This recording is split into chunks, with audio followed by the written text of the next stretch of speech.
First of all, before you go any further, when I heard the word covert, I was like, this girl weaving and bobbing through life. Like,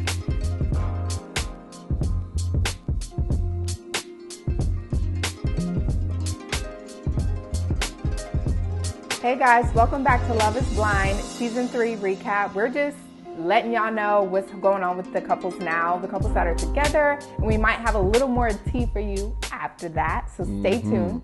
We thank you guys for subscribing and supporting us. We've loved talking to you guys in the comments, so keep it coming. Thank you. All right, so let's get right into it. Brennon and Alexa. Period, yeah. Bruh, he did not sign that prenup. Yo. Hallelujah.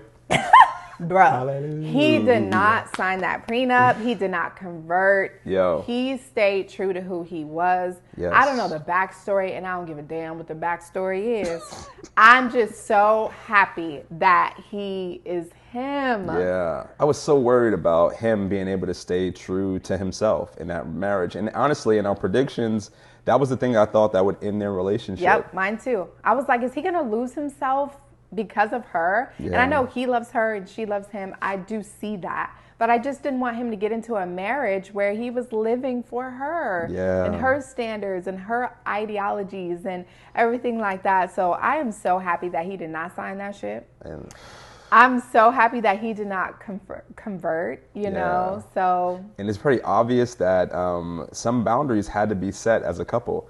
Because let me tell you, Daddy pulled out that prenup in like this really pretty looking. He's like, yeah, you will take care of my daughter for the rest of your life. Yeah, and Grandpa was like, this is no joke. I'm like, I didn't know y'all was adding Grandpa into marriage. That's right. I didn't know there was some G's like that. There was some, it's really mafia or something. There we go.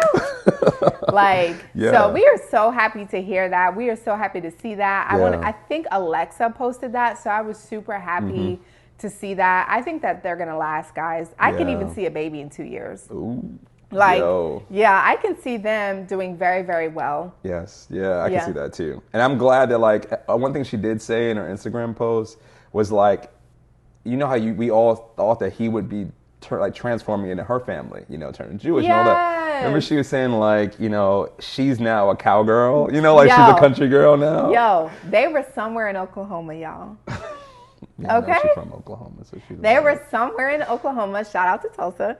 Anyway, but they were somewhere in Oklahoma, and she had on the cowboy hat. And I really feel like, I think I said this though in one of the recaps. I was like, I feel like they're gonna learn so much from each other. Yeah. And you can obviously see that she's toning it down a little bit. I think even in that post, she didn't have on no makeup. Whoa, I didn't notice that. Yeah, she didn't have on any makeup. She just had on the cowboy hat, and it just looks so genuine, you know. I think he's bringing her down to reality of middle class in his sense. Right. So she's receptive. That's dope. Yeah, I didn't know if that would be the case, but with their 2 little dogs.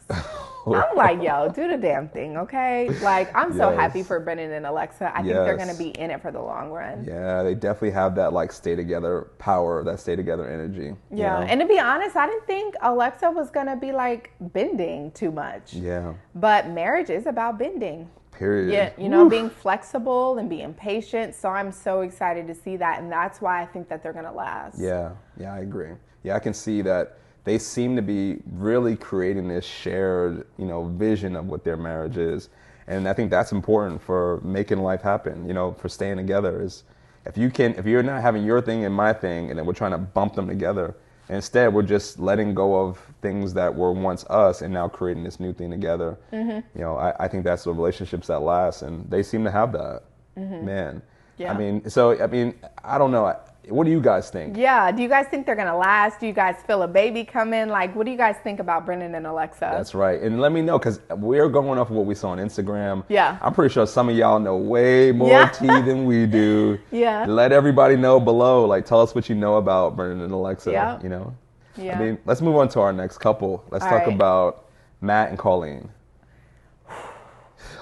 Man, you know, we take a deep breath on that one. All right, so I'm going to just say it. I was doing some snooping, guys, and I saw somewhere in his story where he was in an article, I think, an article by narccity.com, and Narc City. Like, I think that they're trying to insinuate that Matt has some narcissistic tendencies, you know. Yeah. And I know a lot of you guys in the comments were saying that you think that he may have some like abusive tendencies, and that you know, he controls Colleen or whatever. And she was looking a little sketchy at the reunion. Yeah. I was kind of waiting for the bubbly personality that she is, and that never came through. Yeah, not one time. You noticed that? Yeah. I was just like, why is she like that? Like, it was so weird.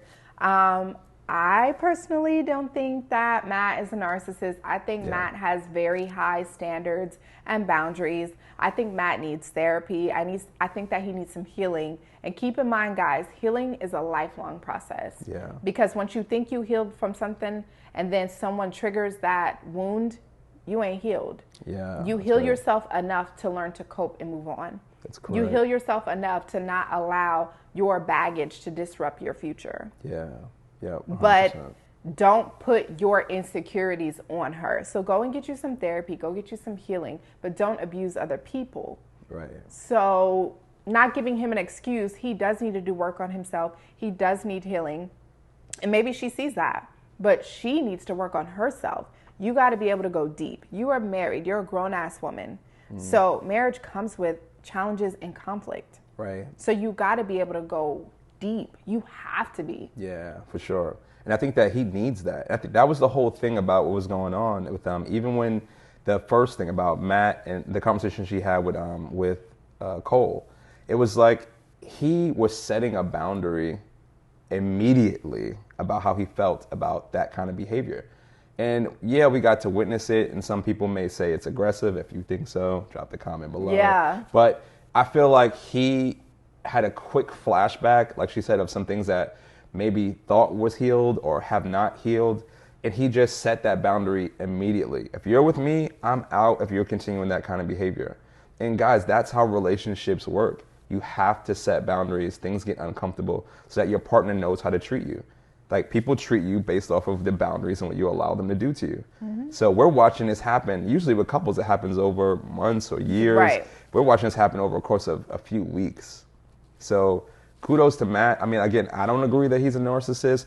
I do think that, like, you know, if you look at Colleen and you look at him and say, oh, she's so sweet and quiet and he's so aggressive, you know, maybe you'll think that, but. Because they are two polar opposites, and opposites attract. Yeah. But if you guys check out the Instagram, which I know you probably already have, they are happily in love. They are so happy. They are doing great. Now, do I think it's going to last? Question mark. Right. Like 1,000%, 100 question mark, because I don't know. Yeah, that's right. I don't know. Like, can she stand his boundaries, his pain, his needing of healing? Can she withstand that? And can he withstand, you know, the lifestyle that she lives and her bubbly personality, not willing to go deep, being a surface level person? Right. Right. In a relationship, in a marriage. Yeah. You know, and I think that she's going to have to open herself up for that, especially with Matt, because he doesn't have a problem with doing that. And the truth is, it's hard because he's mature. She's a little bit younger. And I'm not for sure, but I think Matt has been married and Colleen has not. So people that have been married have an experience that someone has not been married. That's right. Right. So how can we, you know what I mean? So I don't know, guys. I don't know. I don't want to say left or right, but I do want to say Matt does need healing and Colleen does need to mature just a little bit. Right. And what do you think? I mean, like, if you guys think that, like, do you think that Colleen is like a victim here? Like, she doesn't know what she's getting herself into. Matt is too far ahead of her. Or do you feel like Matt is setting some clear boundaries and, you know, and maybe in their relationship, it would probably work if she's able to, like, grow and mature herself. And has she set boundaries? That's true. Hell, she might need to set some boundaries for herself. Like, hey, I know that topic triggers you, but I need you to address me in this way. I need space. I need. Use your words. Right. That's true. So she needs to set boundaries and he needs to set boundaries as well. Healing is a lifelong process. Oh, yeah. And there may be reasons why she can't go deep. Yeah, that's true. Right. There may be something that we don't know that I hope that she can reveal to her husband, you know, like what it is. Yeah. I mean, you know, I think it feels good to have a partner that you can pour into, you know, and they can pour back into you. For sure. And a great example of that is our next couple, you know, SK and Raven. Yeah. Man, I am so proud of that couple. I know. Like, So mature. So mature. I'm going to let you guys know. If you guys have been watching us for the last couple of weeks, you guys know that I was kind of sketchy on Raven, 1,000%. Yeah. Because it just seemed that he was into her more than she was into him. But now the relationship has exactly what I was looking for on the show. Right. So for me, it was like, okay, Keshia, they just needed time. Yeah. And so, forgive me. But anyway, I just, exactly what I just said. Yeah. There's so much balance. There's so much reciprocation. And for me, that's like a number one. Yeah. You got to bring it. You got to be here and I got to be here. We got to, so that everybody's cup is being filled. Yeah. And at first I was like, oh my God, he's pouring. And she's like wanting to be filled up. But is she pouring? Yeah. But now you see that they're both on the same page. They're so in love. They appreciate each other.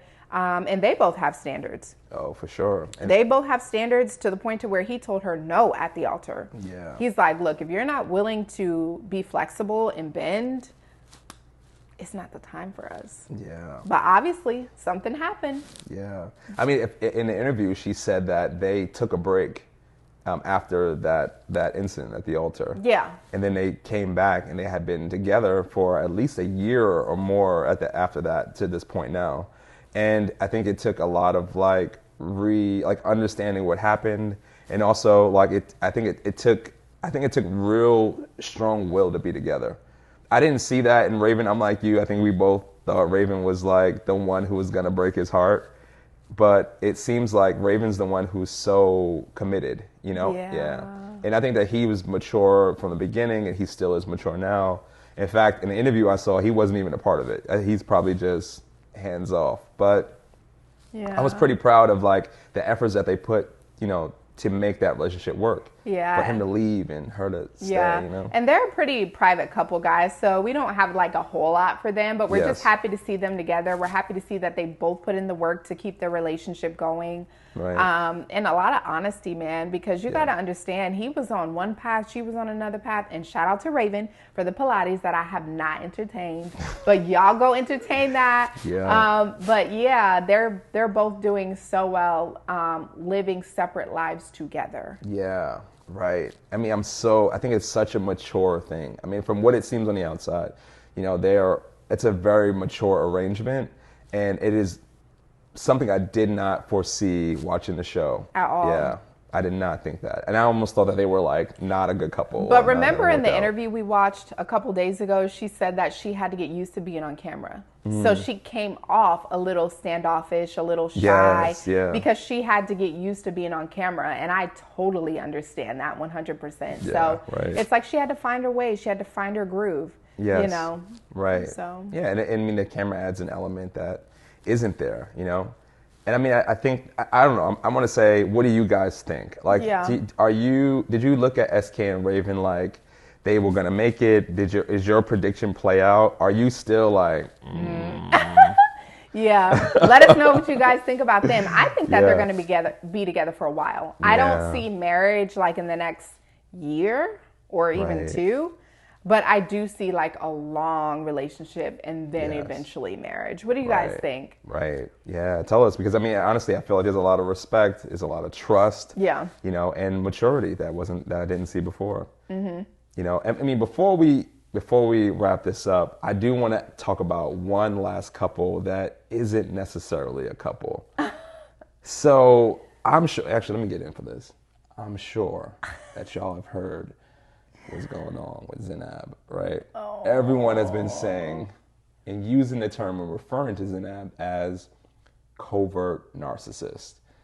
First of all, before you go any further, when I heard the word covert, I was like, this girl weaving and bobbing through life. Like, because when I hear that word, I just think about somebody who's mad sneaky. Yeah, that's right. We had to Google it. Did y'all Google it? Because, I mean, we all know what a narcissist is, right? Yeah, right. So we were like, covert. Wait a minute. Right. And just for y'all who don't know, I'm going to break it down real simply, okay? A narcissist is somebody who wants all the attention on them. They deserve to be liked. They deserve to be praised. And how dare you not praise them, right? How dare you want to live a life outside of their needs? A covert narcissist is someone who uses that same kind of power, but not through everyone liking them. They usually do it through victimization, introversion. Introversion, boohoo me. Someone, I'm the victim of all these people, and here we are, they use that as a way to control people the same way that a narcissist would, just reverse. Mm-hmm. So when we go back to the cutie scene, it's like, okay, we learn from her words that she's been the victim of Cole's like constant jabs, yeah, and that he's destroyed her self-confidence to the point where she felt abused. And she even said this at the altar in front of his family. I mean, and it left him broken. You could tell that he had not healed one bit from the time that she said that to the time of that reunion. And he sincerely wanted to apologize, regretful. He didn't know why she felt that way. He was so lost. And the truth is that, again, not Collins and Abbott. Let me just set this disclaimer too. We are not calling this girl a narcissist or a covert narcissist or invert narcissist, whatever you want to call. We're not saying she is. But honestly, when you have been narcissized, that's a word that we've created. Yeah. When you've been narcissized, sometimes you are left like clueless of what happened. Yeah, and you're he seemed that way. What? And then you beat yourself up, and then you don't even trust yourself. You don't trust your instincts. You replay everything just to make sure that it's not you. Yeah, man. And you could tell that's what he went through. And also in the scene, you can, and one thing that's really making people call her out is like the way she described the cuties incident was that he had like wanted to starve her and she went to go eat 2 cuties and he asked her, are you going to eat that? But then when you watch it back, you can see that not only did he encourage her to eat before she had the cuties, his playfulness, his Coleisms were just annoying to her, it seemed. It didn't seem like he was coming off in any way that he was down in her body or making her fat shaming her or anything like that. I love you guys so much. Some of y'all be coming with some real stuff in those comments. I'm telling you. Somebody, I don't remember the name, but shout out to you. Somebody said, I think that Z had been done with Cole and she got frustrated throughout the process. I could not have said that any better. It's so simple, but it's so meaningful because I feel like I may have said that or I alluded to that. I'm like, she was just over it. She was just tired of his stuff, really. Mm-hmm. And so she just slammed him at the wrong time, at the wrong place. Right, in the wrong way. Yes. Her delivery off, timing off. Like, yeah, that's right. And severity of it off. Yes. And I think I'm glad though, and I will say this just to wrap it up. I'm glad that she did give him the validation to say, I forgave you, like when it was said, like, because you could tell that he's a soul, he's a person that truly regrets hurting people. Yeah. And he was so hurt because he truly loved her and would never do that to somebody he loved. Yep. So I'm thankful that she gave him that, regardless of whether you want to call her a narcissist or not. And at the end of it, you did see them, like they took photos together. They seemed to be resolved. So there is some peace there. And I will say, guys, she is getting a lot of flack on Instagram. Yeah. Like people are coming for her and we don't condone that. I mean, if you want to drop your comment below and say how you feel, that's fine. But we are definitely not coming for her at all. Like this is a public thing. It's reality TV. It's highly edited. Yeah. We don't know. But thank you for rocking with us. We've really enjoyed you guys. Thank you so much for all the comments, the likes, everything that you guys have been doing, growing our channel. Yes. Because like we said previously, we are a very new channel. We've only been doing this since September. For sure. So we just appreciate you guys so much for rocking with us. And again, please let us know any other show that you guys would love us to do commentary on. That's right. We're down to do it. Let us know. Also, if you guys want to keep in touch with us now that the season is over, alllovenetwork.com. Hit us up. If you want to be on a guest on our show, alllovenetwork.com. Right. If you want to get a reading, if you want to come, you can book a reading or intuitive reading with my wife on alllovenetwork.com. If you want to find out more about us and how we met and all these other things, we talk about that on our show, All Love with Lawrence and Keshia, on this very same channel. Yep. And I'll leave a link to the playlist here. Catch up on our episodes and see what we're about love and coaching and spirituality. Yeah. Okay, guys. We really appreciate you. We we call our fans the lovers. And so we want to thank you for giving us your time and sharing this time with us. Okay? Peace.